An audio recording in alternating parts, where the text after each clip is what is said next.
parlant de 5G, on a vu des opérateurs qui lançaient déjà leur forfait 5G. Est-ce que Free a déjà décidé du tarif des forfaits 5G ou ce sera gratuit? Alors, encore une fois, nous, on a envie de vous annoncer, de vous parler et de vous revoir. Donc ça, c'est toujours un sujet important, comme d'habitude. Donc on a envie de vous dire, revenez nous voir. Donc si je vous le dis aujourd'hui, vous n'allez pas revenir. Donc ça, c'est le premier élément important. Le deuxième élément, je ne savais pas que certains opérateurs avaient déployé la 5G. Écoutez, ils sont très forts parce que nous, on n'a pas de fréquence. Donc je ne sais pas comment ils ont fait, mais ça doit être des génies.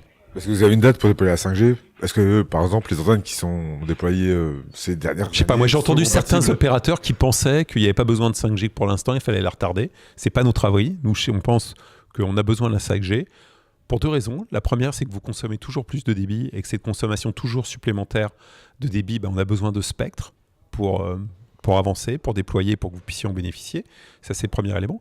Puis il y a un deuxième élément, c'est que quand vous êtes une société, je ne sais pas où, en Asie qui souhaitait investir en Europe, quand vous avez une carte où tous les pays ont la 5G sauf la France, investisseurs, vous dites, oh là là, ce pays, c'est peut-être un pays un peu pas top moderne et c'est pas là où j'ai envie d'investir.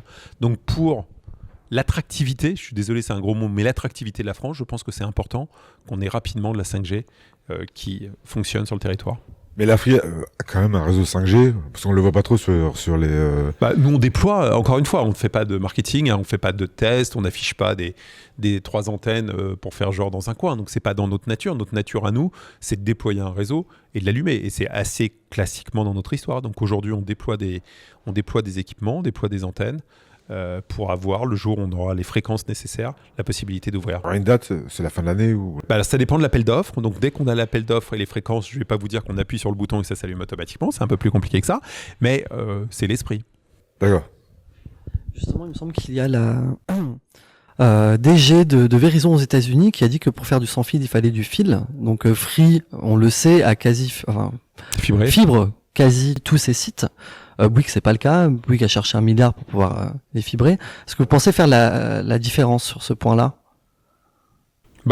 Si on a plus investi dans notre réseau que d'autres, j'espère qu'on fera la différence, parce que sinon c'est dommage d'avoir investi de l'argent et que ça soit pas le cas. Mais ça a toujours été notre volonté, et c'est ce qui fait aussi que quand on est en 4G, généralement, on est les meilleurs sur une zone que l'on couvre en 4G. Donc c'est de continuer dans cet état d'esprit, de déployer un réseau haut de gamme, en fibre, pas partout, parce qu'il y a des endroits où on ne sait pas aller en fibre, mais presque partout, et de mettre un maximum de fibres, ce qui permettra le jour où on a du spectre d'avoir des débits incroyablement plus hauts. Donc si on en tire un avantage, ça me paraît assez sain si on a investi que d'autres n'ont pas investi. Le déploiement va être colossal sur la 5G. Est-ce qu'il y a un accord de mutualisation avec Orange 4G ou 5G dans les tuyaux? Non. À ce jour, déjà, il y a un appel d'offres sur les fréquences. Donc, ce n'est pas le moment où on a le droit vraiment de parler de ce type de sujet. Et à côté de ça, non, il n'y a pas de discussion aujourd'hui. Mais vous êtes ouvert à la mutualisation sur la 5G. Le truc, c'est est-ce qu'on est capable, est-ce que 2 opérateurs, en se regroupant, peuvent offrir un meilleur réseau à leurs abonnés? Si la réponse est oui, dans ce cas-là, il faut regarder. Et si la réponse est non, ça ne sert à rien de le faire. Voilà, donc on repart de ce raisonnement-là et on avance en réfléchissant comme ça. Mais maintenant, on déploie sans se dire un jour, il y aura une mutualisation, il n'y aura pas de mutualisation. C'est un sujet... c'est pas le sujet de fond. Est-ce que vous allez faire de la 5G avec la bande 700 MHz? Sur la 5G, le vrai sujet, là où il y aura la plus grosse révolution, ça sera de rajouter des fréquences supplémentaires, d'obtenir des fréquences supplémentaires. C'est l'appel d'offres du mois de septembre, donc de rajouter du 3,5 GHz. Donc après, oui, on fera de la 5G en 1800 si on a du spectre disponible. Oui, on fera de la 5G en 700 peut-être un jour si on a du spectre disponible.